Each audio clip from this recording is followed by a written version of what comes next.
Viagem na eletricidade. Ohm faz a lei.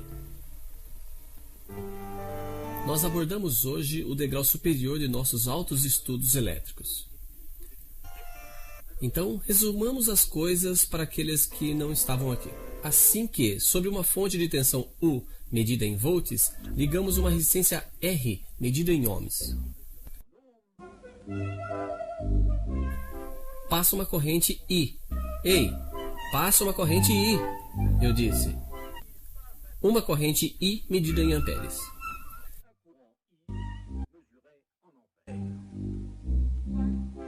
Ok, está certo. Sabemos bem que os elétrons vão do menos ao mais, mas o senhor que havia descoberto a eletricidade não conhecia ainda os elétrons. Eles tinham decidido que a eletricidade ia do mais ao menos e tinham baseado toda a fórmula em cima disso. Como nós guardamos a fórmula deles, nós guardamos também o sentido convencional da corrente que eles tinham escolhido. A corrente é a mesma em todo ponto do circuito. Do contrário, isso não seria um circuito. Mas essas três grandezas são excessivamente ligadas. Por exemplo, R é um fixo. Se U aumenta, I aumenta. Se U é fixo, quando R aumenta, nesse caso, I diminui. De forma que, em todo o circuito elementar, assim que um comete qualquer variação, calculamos facilmente a terceira. Isso graças a um pequeno jogo de construção, simplesmente, que nos permite encontrar todas as fórmulas que precisamos.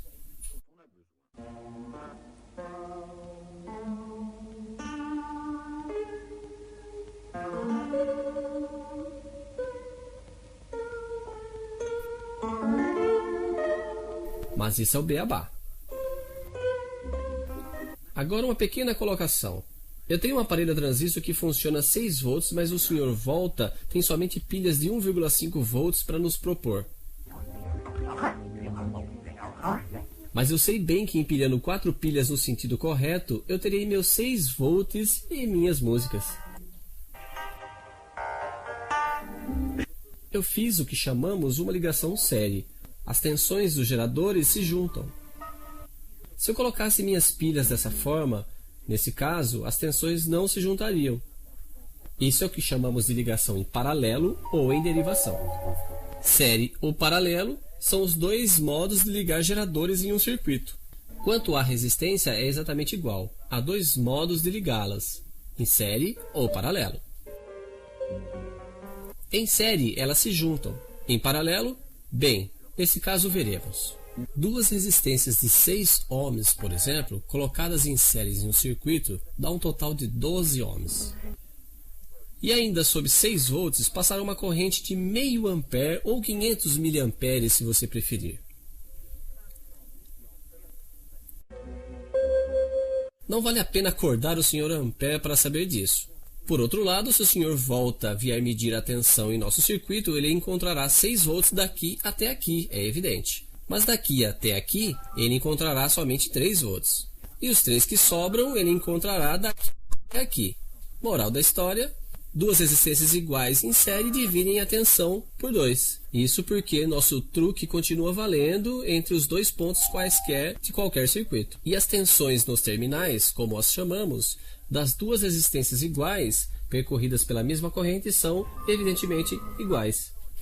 E agora os paralelos? Se nossa resistência de 6 ohms em 6 volts deixa passar uma corrente de 1 ampere, é possível supor que duas resistências de 6 ohms em paralelo deixarão passar uma corrente de 2 amperes por elas duas. Dessa vez o Sr. Ampere pode vir nos confirmar. Em série, duas resistências iguais compartilham a tensão. Em paralelo, elas compartilham a corrente. E como nosso truque ainda continua válido, podemos calcular que as duas têm a mesma função, que é uma só resistência de 3 ohms.